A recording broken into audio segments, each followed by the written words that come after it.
Hello and welcome to the Mind Clinic. This is our new episode for the year 2024. Welcome. My name is Chinyerugu. I am a clinical psychologist and welcome back to the Mind Clinic. Many of you have listened to the past series that we've had, and we thank you for interacting with our content and for listening. To start up this year, we have an exciting conversation and we have an exciting guest.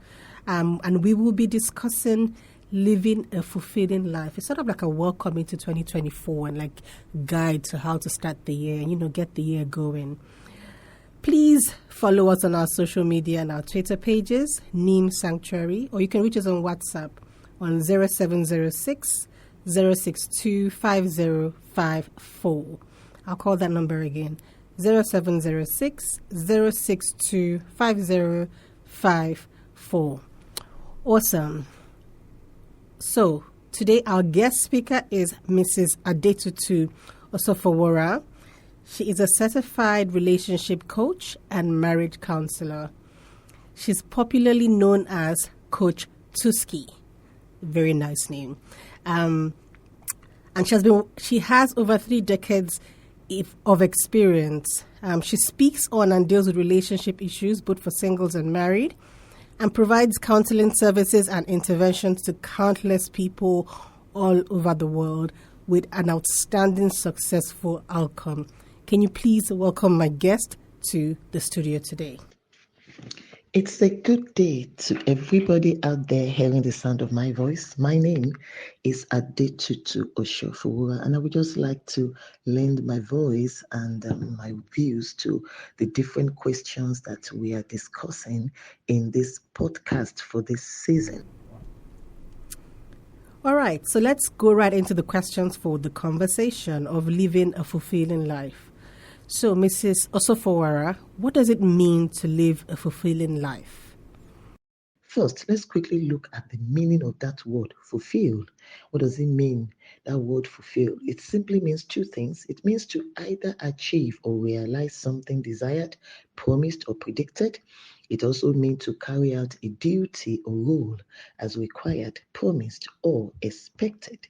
If we bring these 2 definitions into the word life, then it's easy to understand that a fulfilling life is just the kind of life that is purposeful and productive.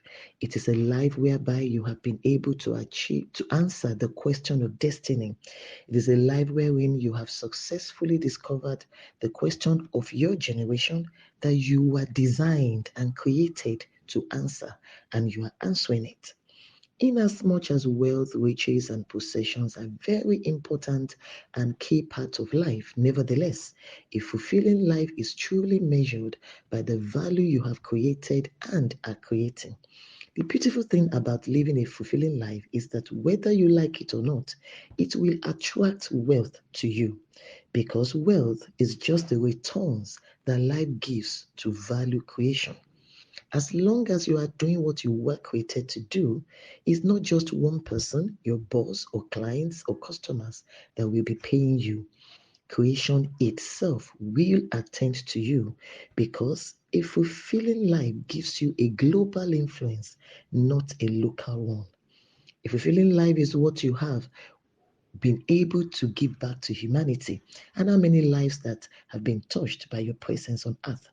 Let's remember that when we have gone, when we have left terra firma, what is often written on our grave stone is 2 dates with a hyphen in between, from so and so year to so and so year. It is the height, depth, and breadth of impact that you are able to feel into that hyphen that determines how fulfilling your life has been. People don't remember us for the volume of our acquisitions, but for the value of our impartation. A fulfilling life is one whose voice of impact was so loud in life that the echoes keeps reverberating even after death. Living fulfilled is about living for others. When you live for yourself, you will be a pretty small package. To live fulfilled is to live a life of impact. That is the meaning of living a fulfilling life. Thank you. Awesome feedback. Thank you for that. For your second question, I wanted to understand, can one truly be happy? Can we truly be happy? Yes, of course, we can truly be happy, particularly when we place emphasis on that word truly. If we are talking about true happiness, it is very possible for us to truly be happy. The challenge that we often have with happiness is that we think that true happiness is externally generated and determined. So, since our world is regularly characterized with challenges and contrary seasons, both in the lives of others around us or even in our own lives, it often seems like happiness is an elusive thing or a mirage. But when we understand certain truths, and what are these truths? When we understand that true happiness is internally generated, it is about the condition of our mindsets, how we see ourselves, and how we choose to interpret life and its events. We will realize that we can be very happy. When we develop a good sense of self worth, esteem, and value, when we learn to love ourselves, not because we are perfect, but because we know that we are unique and valuable and worthy. When we choose to interpret challenges as growth opportunities via which we can be stretched to increase our capacity and not just problems that have come to break us. Like I normally joke, I tell people around me that challenge is just a bus stop in Ibadan here. And since my destination is not challenge, then why should I get down from the bus just because it got to challenge?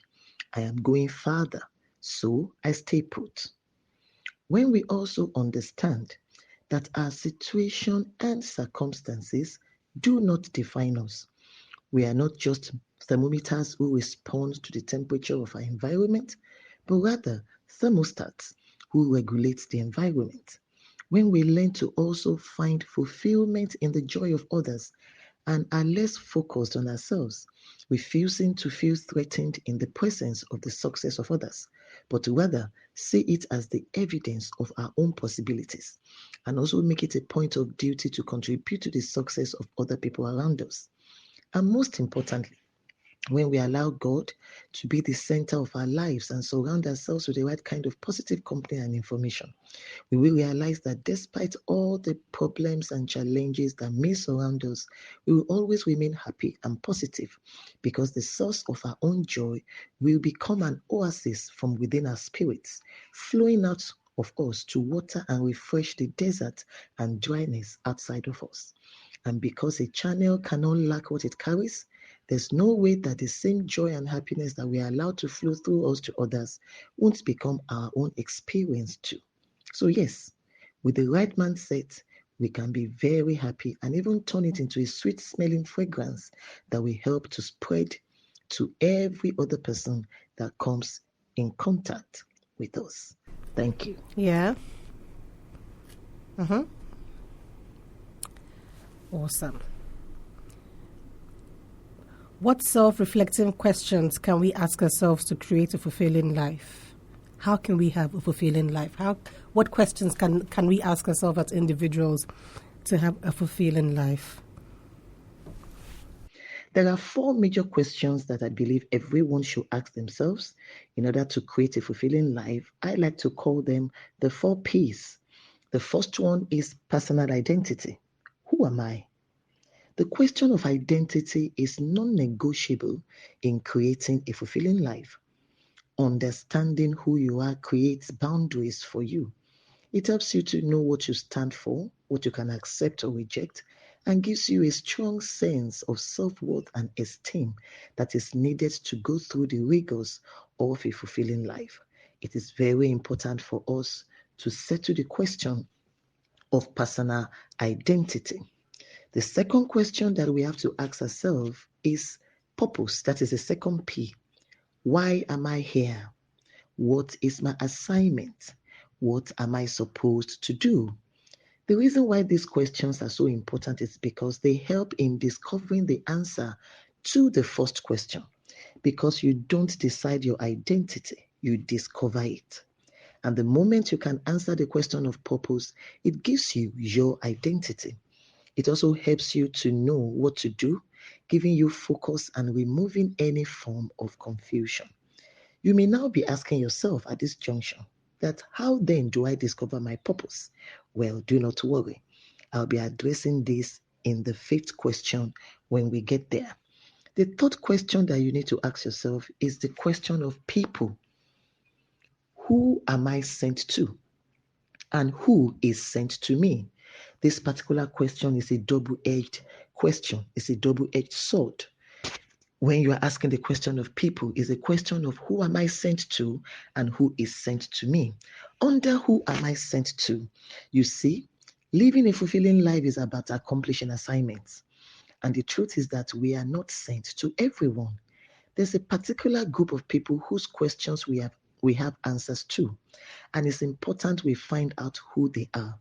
If you try to solve the problems of everyone, you will create for yourself a fragmented destiny and you will lose yourself in others and dry up. But when you focus on the people you are sent to, you are more productive and it's easier to receive the reward of the value you are creating because your people are the carriers of your reward. But you also need to recognize those who are sent to you. This is because no assignment is fulfilled in isolation. There are people who you will need to help you to fulfill your assignment. They are your destiny helpers, your bridges, your connectors, your financiers. And the best way to discover them is to never keep your vision quiet. Publicize your assignment and vision. Celebrate it, laud it, relentlessly do it. Eventually, those people who carries the resonance of the chord of that vision will pick its vibrations and gravitate towards you. The last question is a question of place. Where am I sent to? The question of location is instrumental to creating a fulfilling life. You need to also ask yourself, where are the people that I am sent to domiciled? Where is the natural habitat for my assignments in life? This is because you are stronger in your place. It is on the land and in the forest that the lion is king. In the ocean, he becomes a victim. He is a victor on land, but is vanquished in the waters. You can only thrive in your place. These are some of the key questions that each one of us should reflect upon about ourselves and get answers to in order to live a fulfilling life. Thank you. Okay. How can we stay prepared for adversity? Life is full of adversity. There's always going to be adversities. How can we stay prepared for adversity? First, let me define adversity. Adversity is a noun which comes from the Latin word adversus. Literally means turned against, but figuratively it means hostile or unfavorable. So adversity is talking about seasons of contradiction, when things seem against you, circumstances are against you, or there's a stroke of bad luck. We need to understand that everyone will go through one type of adversity at one time or another in their lives. The type each person experiences may differ, but it is statutory that contrary seasons will always come. The good news is that they are not really designed to destroy us. They are not supposed to be able to destroy us. We may be pressured, but we don't have to be crushed. We may be perplexed, but not despaired. We may be struck down, but we don't have to be destroyed. Adversities can become opportunities if we know how to effectively prepare for them and handle them. I'll be sharing with you some tips on how to prepare for adversity. Number one, don't do life alone. We need to understand that it is only in films that we have a one-man army who fights his battles alone and comes out victorious. In real life, absolutely no one can go through life alone and be victorious. You and I need to surround ourselves with a strong and good set of people, a solid support system. They are the ones who will help you through adversity successfully and in good time. Some of them have even gone through what you are experiencing, so they help in making it easier for you. Two, learn to seek help. I've always assumed that being surrounded by good people alone helps us in adversity until I discovered through my own life that it's very possible to have good people in your life but still be stranded because you find it hard to ask for help. Some people like me just find it difficult to ask for help. Being vulnerable is very hard for us. But listen, true strength is not about being always strong. It is more about knowing your limitations and asking for help when needed from the right quarters. Because part of your strength is in the capacity of the people in your life. So develop the humility to ask for help now before adversity comes. 3, invest in others. You have no right to seek harvest from where you have not planted. So if you want people to rally around you and support you in times of adversity, then begin to do likewise for others now. You can only reap what you sow. So start sowing kindness, mercy, generosity, assistance now. The day is coming when you will need those things during your troubles. 4, do not live carelessly. It is true that adversity is part of life, but the fact still remains that quite a number of adversities could be avoided or at least reduced in intensity if we just live responsibly and carefully, following the basic rules of health and safety. That heart attack could have been avoided if you watch your diet and exercise more. That accident could have been avoided also if you are not so much in a hurry all the time. So do not live carelessly. 5, guard your heart. Have a positive mindset and confession. I've come to realize that often calamity gets attracted to negativity. If you allow yourself to always think about and say bad news, bad things, and fill your mind with evil and negative things, like often attracts like. The negative things in your heart will attract negative events into your life. Prepare for, but don't live in expectation of adversity. Stay positive. 5, trust in God. Humanity is too vulnerable to handle adversity alone because there are adversities that are totally beyond human control, understanding, or power. Our humanity cannot handle everything. We need divinity too. You can't combat certain levels of adversity by deploying natural instruments. You need the supernatural also. So get God involved in your life as much as possible, well ahead of adversities. Thank you. Can you please share tips to creating or having a fulfilling life? I know you have seen so many people and you've been in this space for quite a long time. So can you please share some tips to creating and having a fulfilling life? Now, this question is closely related to question number 1 and question number 3. And the best way to live a fulfilling life is to discover your purpose and fulfill it.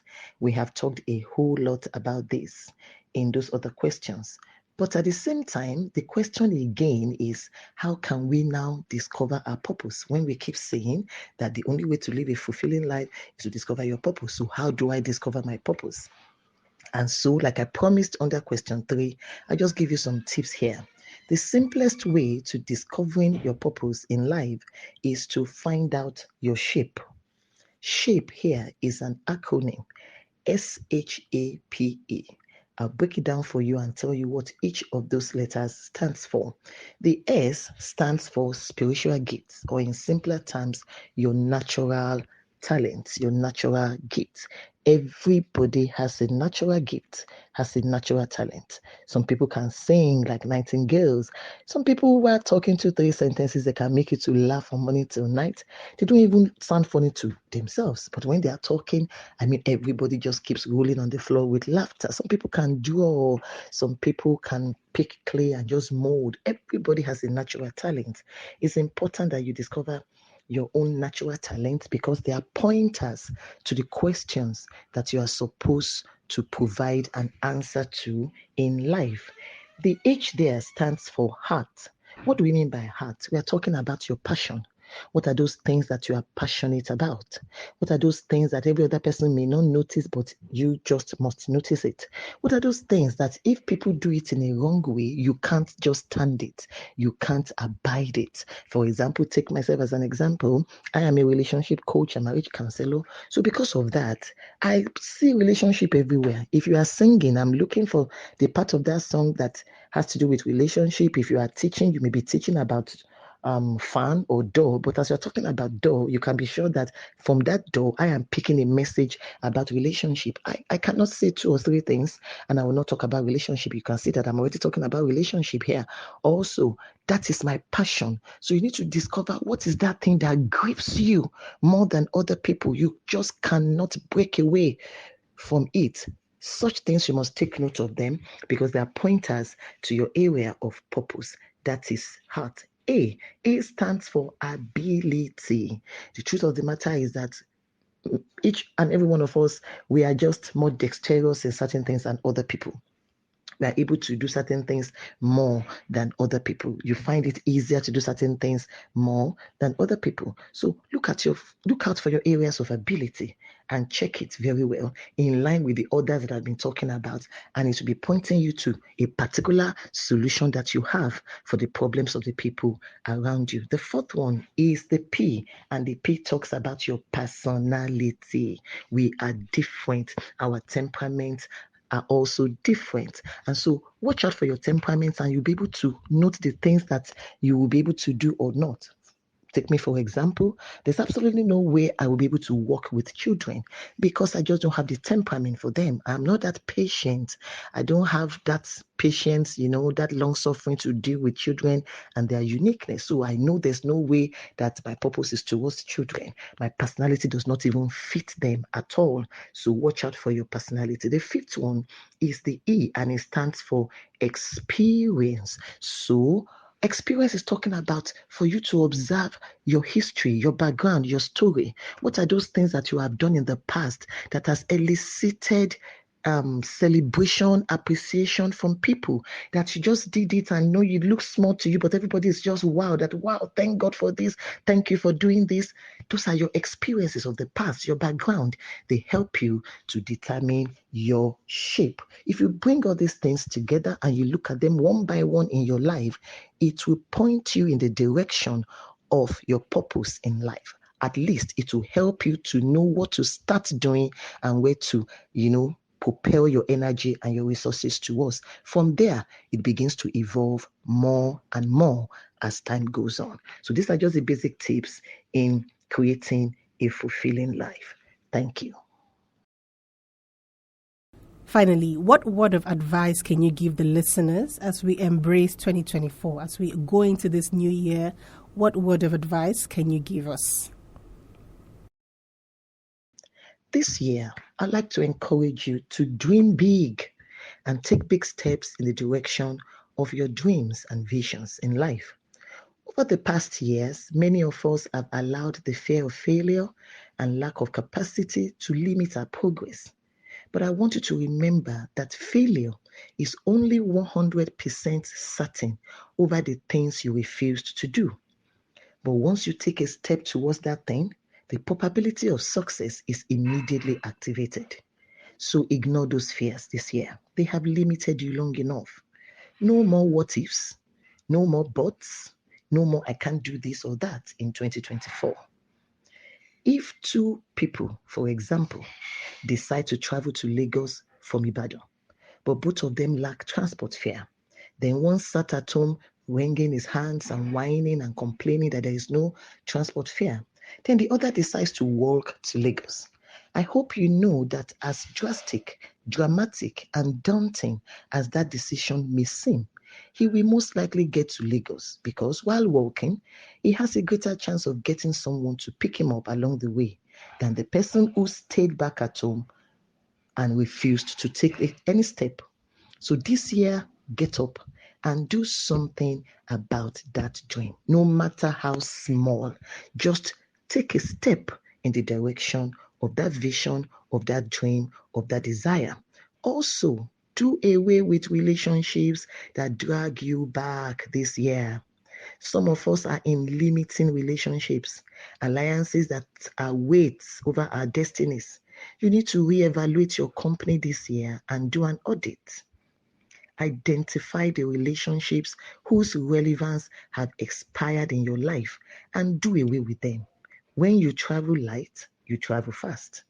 Identify those who can lead you to your purpose and those who are just leads covering your destiny. Surround yourself with people who believe in you and in your possibilities. 2024 is going to be an amazing year for you. This year will favor you and will be a year you will always remember for good. Thank you once again for having me. My name is Adetutu Osofowora. See you next time. Awesome. Great. Thank you so much, Coach Tusky. That's a really cool name. Thank you so much for, spending the time and having this conversation with us. Back to our listeners, thank you for also taking the time out to listen to this. I hope you've been able to get something to get the year going for you. Remember that you can follow us on Instagram, Twitter, at Neem Sanctuary, or you can reach us on WhatsApp on 0706 062 5054. Until our next podcast episode, remember to stay mentally healthy.